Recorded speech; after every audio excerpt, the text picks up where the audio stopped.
Alumnos de sexto grado de preparatoria, ya es el tercer tema que nos toca revisar en nuestro programa de mayo y el tema que nos corresponde en esta ocasión es psicoanálisis. Es uno de los temas que más me gustan, ustedes lo saben, es uno de los temas que más me apasionan y pues bueno, es el tercer tema que corresponde a esta serie de 7 temas de las principales corrientes que pueden, bueno, que le dieron sentido a la psicología como ciencia. Y pues bueno, la persona que precursor del psicoanálisis es Sigmund Freud. Freud, austriaco, judío, es una persona que empieza siendo médico de formación, posteriormente le llama la atención la docencia.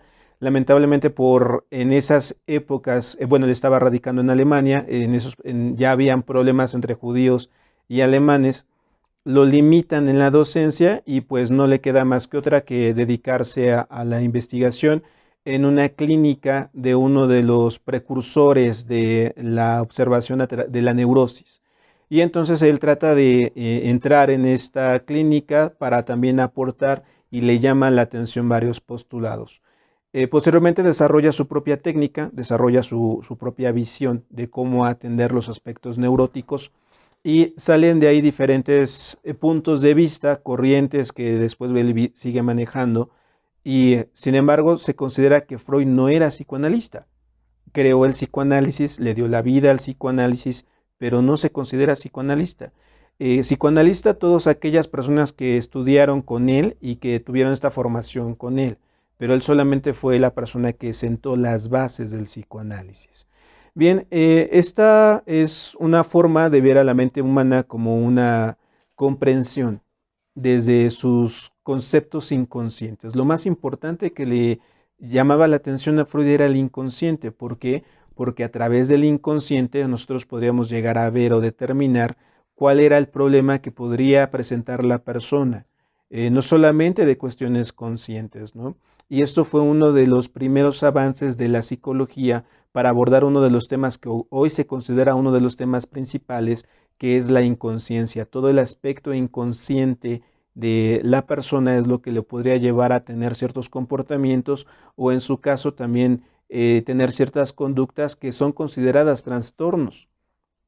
Estos trastornos, principalmente la histeria, él trabajó mucho el tema de la histeria, pues bueno, era por traumas inconscientes donde él determina que la infancia es un punto para que a nosotros nos va a afectar en nuestra vida adulta y le da mucha importancia a la infancia.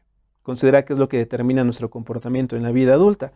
Eh, pero bueno, al mismo tiempo que hace todo esto, Freud, la cuestión de la psicología, psicoanálisis, como él empieza a llamar, no solamente se queda como una corriente terapéutica o una evolución de la psicología, sino también se toma como una filosofía, una forma de comportarse del ser humano para tratar de abordarse en un autoconocimiento a través de 3 estructuras conocidas como el consciente, subconsciente e inconsciente, que él le da otro tipo de parámetros que ahorita se los voy a empezar a comentar. Pero bueno, se considera un fenómeno completamente intelectual esto del psicoanálisis, también filosófico y social. También hace sus aportaciones a la medicina. ¿Por qué? Porque trata de ver la introspección como una herramienta para la introspección, tomándola en cuenta como si fuera una autoobservación, como una herramienta en los tratamientos médicos y no solamente verlo desde lo médico en el caso de utilizar medicamentos. No solamente él trata de adquirir los medicamentos, bueno, dejar de lado los medicamentos, sino que experimenta con otro tipo de tratamientos para que la persona saliera de los estados de neurosis, principalmente la histeria. Y pues bueno, sus avances fueron fundamentales. Ayudó mucho, incluso se considera el padre de la psicología moderna, Freud. Wilhelm Wundt, que fue quien fundó el primer laboratorio de psicología con el método científico, bueno, se considera la persona que introdujo a la psicología al método científico y también se le considera el padre de la psicología experimental. Sin embargo, la psicología clínica, la psicología de sanación, por así llamarla, pues se la adjudica directamente a Freud, que fue la persona que empezó a tener este tipo de visión de cómo tratar a las personas desde otro parámetro, no solamente a través de los medicamentos. Bien, él era neurólogo, Freud era neurólogo, se consideró que si hubiera seguido en la investigación, lamentablemente por los movimientos políticos que lo sacaron de la investigación en docencia, en las universidades se tuvo que ir a la investigación privada, estaba a punto de encontrar la neurona, dejó las bases que le sirvió a Santiago Ramón y Cajal, un español, para encontrar la neurona, pero él había sentado las bases. Y también, bueno, hizo varias aportaciones en diferentes parámetros. Consideramos a Freud como uno de los genios dentro de la medicina, pero pues le llamó más la atención la psicología, hizo sus aportes más fundamentales en la psicología y, bueno, no se le perdió un poco de vista todos los aspectos que había él arreglado, él había ayudado a desarrollar en la medicina, pero sí se le considera esto, que incluso estaba a punto de ser nominado al premio Nobel y tal vez lo hubiera ganado si hubiera seguido con sus investigaciones con la neurona porque hubiera logrado fotografiar o tener el esquema de una neurona. Estamos hablando de 1870 aproximadamente cuando estaba haciendo esta repercusión. También otro dato curioso de Freud es que estaba a punto de ganar el premio Nobel también, pero de literatura, por la forma en que él escribía sus libros, porque fue nominado por eso, porque tenía una forma de escritura muy legible para cualquier persona podría entender sus escritos sin tener conocimientos médicos, porque trataba de utilizar una escritura que todo el mundo podría llegar a comprender. Por eso se hizo este movimiento literario filosófico con sus libros. ¿Por qué? Porque no se metió al tecnicismo de las palabras para tratar de abarcar otro tipo de público que le sirvió para su propia autoobservación. Bien, él trata de tomar en cuenta eso que nosotros llamamos consciente, subconsciente e inconsciente, pues él mismo lo estructuró. El inconsciente como el principal factor que afecta directamente nuestro comportamiento, el preconsciente y el consciente. Esas son las estructuras básicas, que ahora le llamamos como consciente, subconsciente e inconsciente. Pero la estructura básica es el inconsciente, preconsciente y el consciente. El consciente que estamos prácticamente, según él mencionaba, menos del 5% del tiempo real. Casi el 80% estamos en el inconsciente y el preconsciente, que es el puente entre uno y el otro para tratar de tener esta comunicación y nuestros comportamientos sean guiados por ellos, pues era el que se llevaba un 25% de toda nuestra gama de comportamientos. Pero pues bueno, él lo estaba manejando desde esta perspectiva. Y considera que los primeros años de vida, en este caso la infancia, aproximadamente hasta los 8 años, son los más importantes que van a determinar nuestro comportamiento y van a determinar toda nuestra estructura yoica, como así se considera actualmente, de cómo nosotros nos vamos a empezar a comportar con la sociedad. Entonces, él indaga mucho en la infancia. Una de sus primeras aportaciones que hace Freud en toda esta investigación es la palabra como un método terapéutico o un método de sanación o un método de tratamiento, porque la forma en que se trataba la histeria, al igual que algunos otros trastornos psicológicos considerados en ese entonces, 1870, 1910 aproximadamente, tenían métodos pues muy agresivos. Meterlos sobre hielo, no dejarlos dormir durante cierto tiempo, mantenerlos boca abajo también durante cierto tiempo, todo esto como un método para tratar de sanar la histeria y él empieza a utilizar la palabra. Como la palabra, tratar de tener un contacto con la persona, de que ella misma, a partir de lo que estaba diciendo, el terapeuta tenía que ponerle toda la atención para seguir abordando ese tema y entonces encontrar la solución del problema a raíz de la comunicación que están entablando. Por eso venía mucho la preparación del terapeuta, tratar de poner mucha atención a estas palabras aisladas que posteriormente empezaban a hacer una correlación entre ellas para dar a un punto que era un recuerdo en el cual no tenía consciente la persona que le estaba ocasionando un daño. Y de ahí vienen las bases para lo que vendría siendo la psicoterapia. Una persona con el aprendizaje necesario para tener las herramientas y poder entender a la otra persona a través de lo que estaba diciendo y hacer una especie de asociación, que así se le considera asociación libre, para tratar de ayudar a la persona a que pasara del inconsciente al consciente y entonces así encontrara la sanación.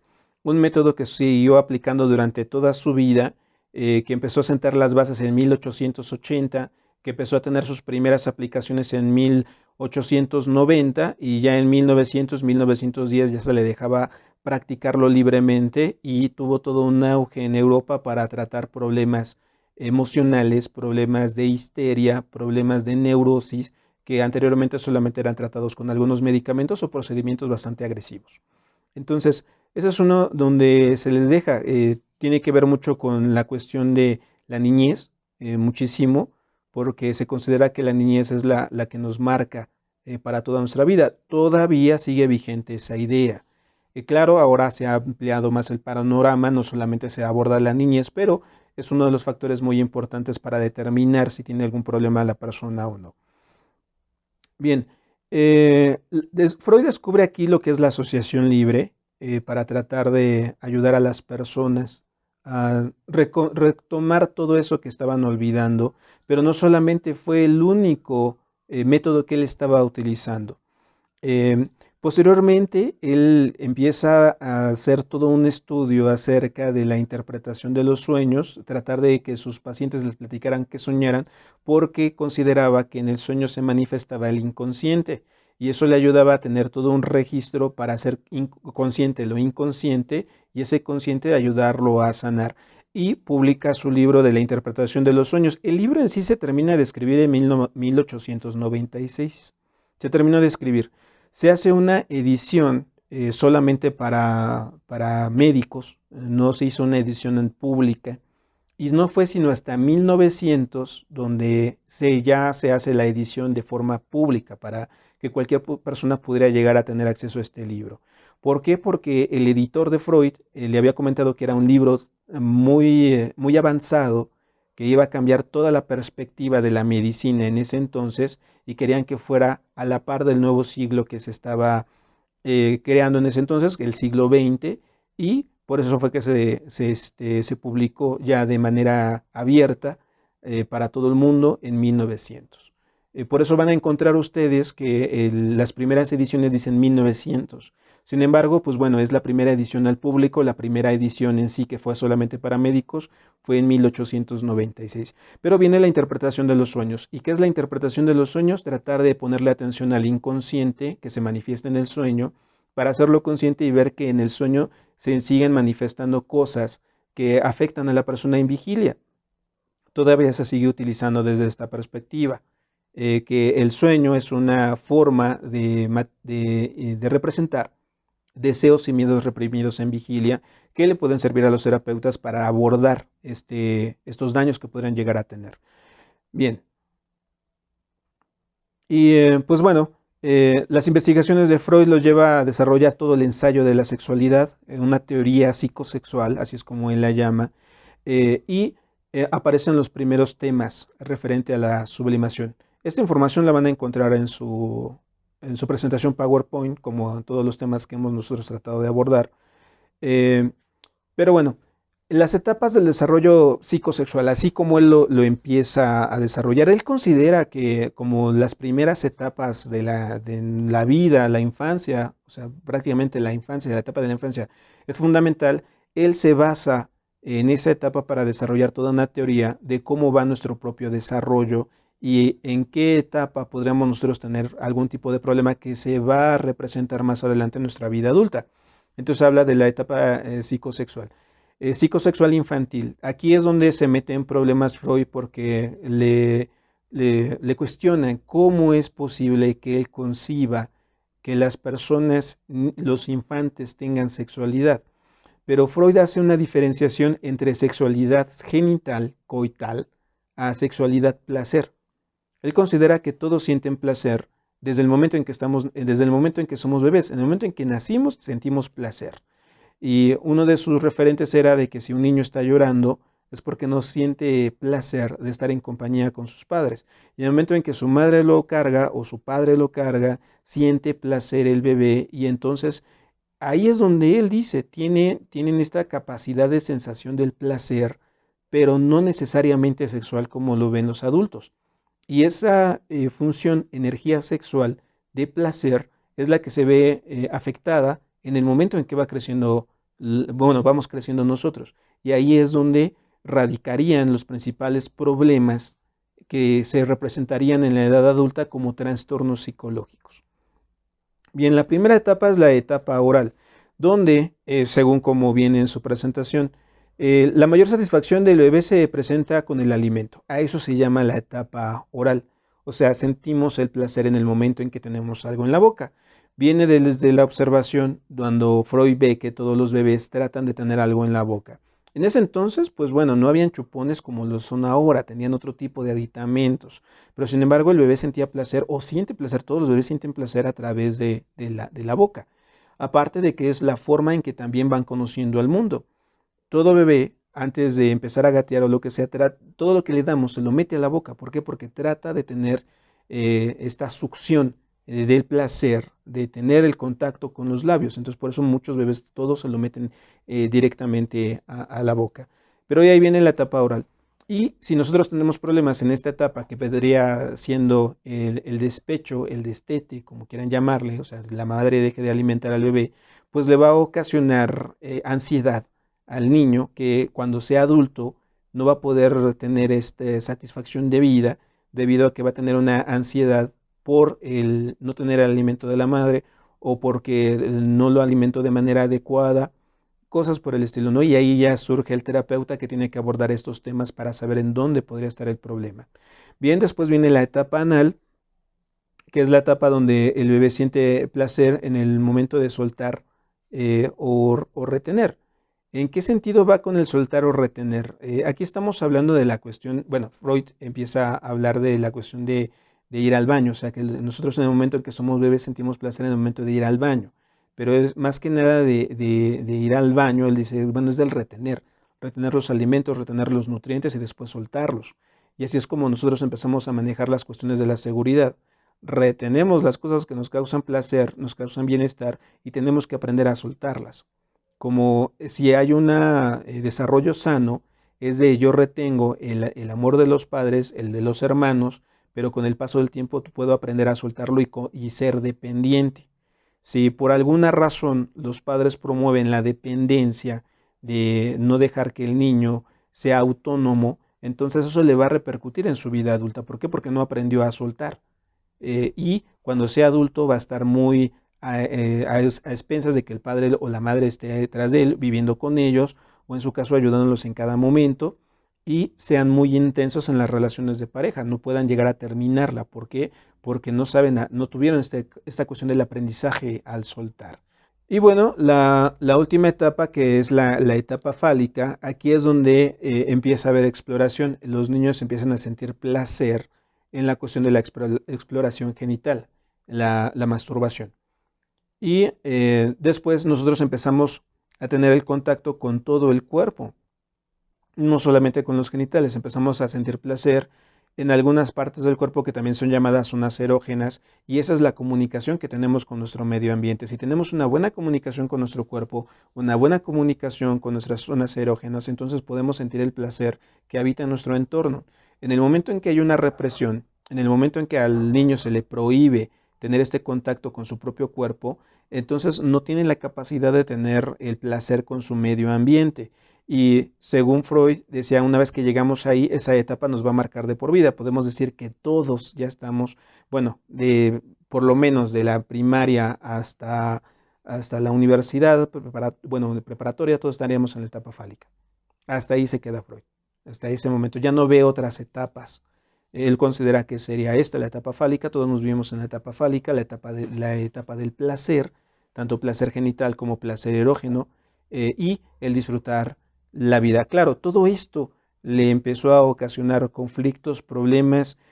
Tuvo varios alumnos que posteriormente empezaron a tener discusiones con él referente a esta teoría psicosexual, porque consideraban que estaba dejando de lado otras etapas muy importantes y que no podría definir o reducir los problemas psicológicos solamente a ese tipo de etapas.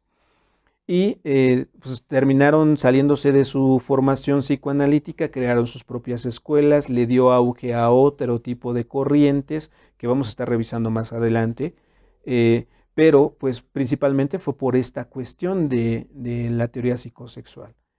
Sin embargo, se considera como uno de los primeros pioneros en esto de darle un sentido a las cosas y cómo tratar de darle una explicación a los problemas psicológicos desde una raíz del placer, que actualmente se sigue manejando. Claro, Freud ya fue superado por mucho. Alguien que actualmente esté manejando psicoanálisis, que se diga freudiano, pues bueno, se quedó en una investigación básica de hace más de 100 años. Pero pues bueno, siguió una evolución, actualmente el psicoanálisis sigue vigente, pero ya desde otras perspectivas, que ahorita vamos a hablar acerca de esos nuevos autores que están en auge con el psicoanálisis. Bien, después Freud desarrolla la estructura de la mente, una estructura mental que también la divide en tres partes, que en este caso es el ello, el yo y el superyo. Él menciona que esas tres estructuras habitan en nosotros y están en plena comunicación para tratar de ver cómo va a ser nuestro dinamismo en la vida cotidiana.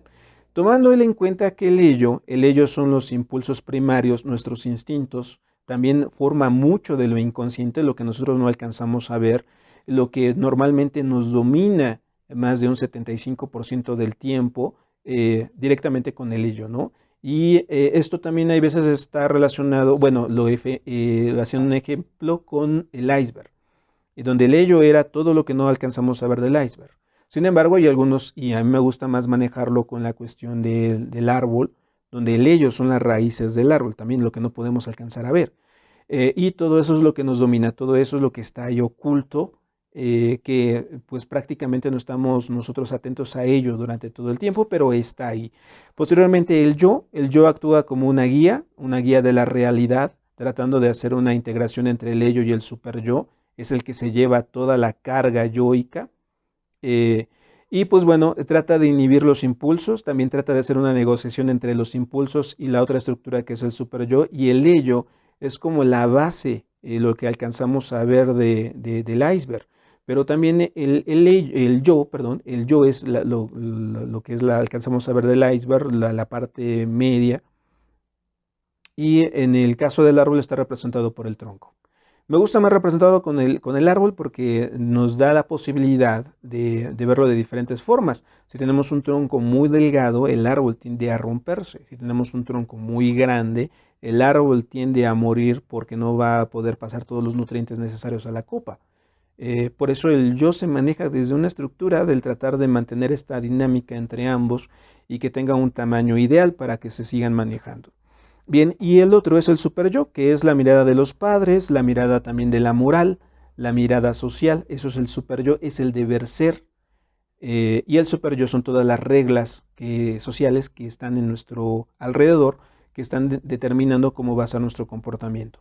Y entonces lo que hace el yo es tratar de inhibir un poco al ello, al igual que dejar que salga, es como una especie de filtro, y también hacer toda la negociación con el superyo para que el superyo no absorba al ello y genere todo un conflicto. Entonces Freud decía, estamos en esta dinámica entre lo que quiero, lo que me piden que haga, y entonces mi estructura yoica es la que está tratando de hacer todo lo posible para que pueda yo estar en armonía con todos los demás. Y sin embargo, el superyo es el que gana.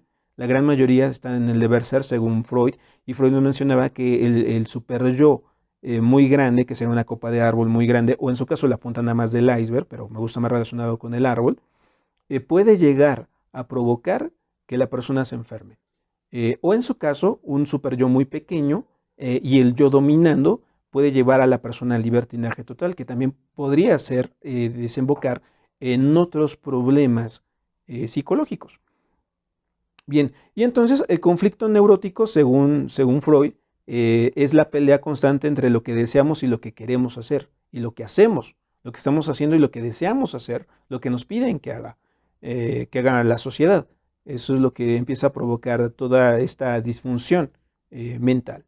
Y él trata de indagar entre el ello, cómo está, asociación libre de palabras, para saber cómo está el superyo, y el superyo a ver si no está bloqueando algo del ello, y para que el yo esté lo más tranquilamente posible, sea funcional. Entonces eso es lo que trata de hacer. Freud busca este aspecto de que el yo esté lo más tranquilamente posible. Y también hace una separación entre la moral. Él dice, la moral tiene una división, la moral y la conciencia moral. La moral como tal son las reglas sociales de sana convivencia que posiblemente están reprimiendo mucho a la persona, depende mucho de la estructura familiar que tenga. Y la conciencia moral es, yo me doy cuenta que tengo que cumplir con algunas cosas con las cuales no estoy de acuerdo. Y esa conciencia moral es la que me va a ocasionar conflicto. ¿Por qué? Porque si yo no tengo conciencia moral, simplemente sigo con las reglas morales, nada más. Sigo con lo que me están pidiendo que haga y punto, se acabó. ¿Por qué? Porque no tengo yo la conciencia de que estoy haciendo algo que va en contra de mi voluntad. Pero en el momento en que yo despierto la conciencia moral o tengo la conciencia moral, ahí es donde viene ya un conflicto entre si realmente lo tengo que hacer o no lo tengo que hacer, o lo quiero hacer o no lo quiero hacer. Y entonces esta cuestión entre lo que hago y lo que quisiera hacer es lo que nos generan todos los conflictos emocionales, psicológicos, con los cuales Freud empieza a abordar y a trabajar de forma constante. Pero bueno, esto básicamente es la teoría freudiana, esto básicamente es el psicoanálisis. Hay muchísimo más que abordar referente al tema, pero pues bueno, dentro de lo que es la estructura formativa en la preparatoria, pues solamente es ver algunos aspectos, ¿no? Las bases del psicoanálisis, la teoría psicosexual y la estructura yoica. Después de Freud, pues bueno, siguieron varias personas que empezaron a desarrollar el psicoanálisis en diferentes etapas. Pero pues bueno, principalmente Freud es el precursor, así se le denomina precursor, no psicoanalista, él no, nunca fue psicoanalista, los psicoanalistas fueron sus estudiantes, pero pues bueno, Freud fue de 1859 a 1939, él muere por eutanasia, estuvo investigando también con la cocaína referente a sus componentes de sedantes. Él quería tratar de buscar en la cocaína un sedante que lo ayudaran en las operaciones, sin embargo, cayó en una dependencia de la cocaína y terminó con cáncer en la boca. La quijada se la terminan extrayendo porque tenía ya cáncer directamente en el hueso y decide mejor por esta eutanasia terminar con su existencia, ¿no? Y estamos hablando de 1939. Dentro de sus estudiantes, los que más destacaron, su principal estudiante fue Carl Jung, quien desarrolló la psicología profunda. Es uno de los precursores de la psicología en Estados Unidos. Fue su discípulo principal, se consideraba que él iba a ser el heredero de toda la corriente freudiana. Sin embargo, pues tuvieron problemas por esto de los aspectos psicosexuales y él decide crear su propia corriente, que también la vamos a estar abordando posteriormente. Y pues él dentro de esta psicología profunda aborda otros temas como la filosofía, la religión, la alquimia, cosas que estuvieron ocultas durante mucho tiempo. Hasta los años 60 del siglo pasado fue cuando los empezaron a retomar principalmente en Estados Unidos y actualmente es un referente dentro de la psicología.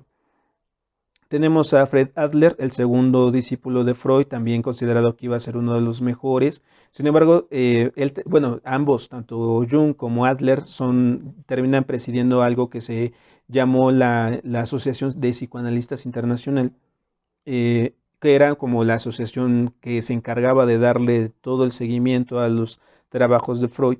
Llegaron a presidirla, pero pues Adler también se pelea con Freud por estas cuestiones de la teoría psicosexual. Él empieza a generar su propia corriente. Lo que nosotros consideramos que pudo haber aportado fue el complejo de superioridad y el complejo de inferioridad que radica en los seres humanos, pero pues bueno, hasta ahí se quedó. Melanie Klein es una de las mujeres, de las primeras mujeres dentro de la psicología, dentro del psicoanálisis es considerada una de las grandes precursoras, pero en el psicoanálisis infantil. Ella trataba de estudiar mucho a los niños, empieza a desarrollar toda una serie de investigaciones referente a cómo aprendían los niños.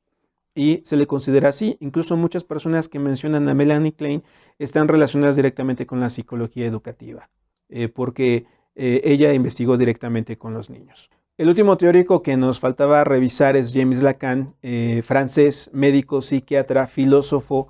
Él retoma a Freud. Lacan tiene su auge en los 40 del siglo pasado. No estudió con Freud, pero retoma todos los escritos de Freud y se considera el segundo precursor dentro de la línea del psicoanálisis. considera que él considera que los demás estudiantes distorsionaron todo lo que Freud estaba haciendo y entonces le da una segunda reinterpretación para que el psicoanálisis resurja, y sí, efectivamente resurgió entre los 40 años 50, sentó las bases que hoy en día son vigentes para el psicoanálisis y genera toda otra teoría que, pues bueno, más adelante tendremos que hablar de ella, porque es muy parecida al psicoanálisis, forma parte del psicoanálisis, pero también ya se considera como una corriente completamente alterna a esta cuestión del psicoanálisis. Esto era el tema que tenemos que revisar en esta ocasión. Ya tienen mi número telefónico, tienen mi correo electrónico para comunicarse conmigo. Cualquier cosa estoy a su disposición y nos vemos en el siguiente video que ya nos toca el conductismo.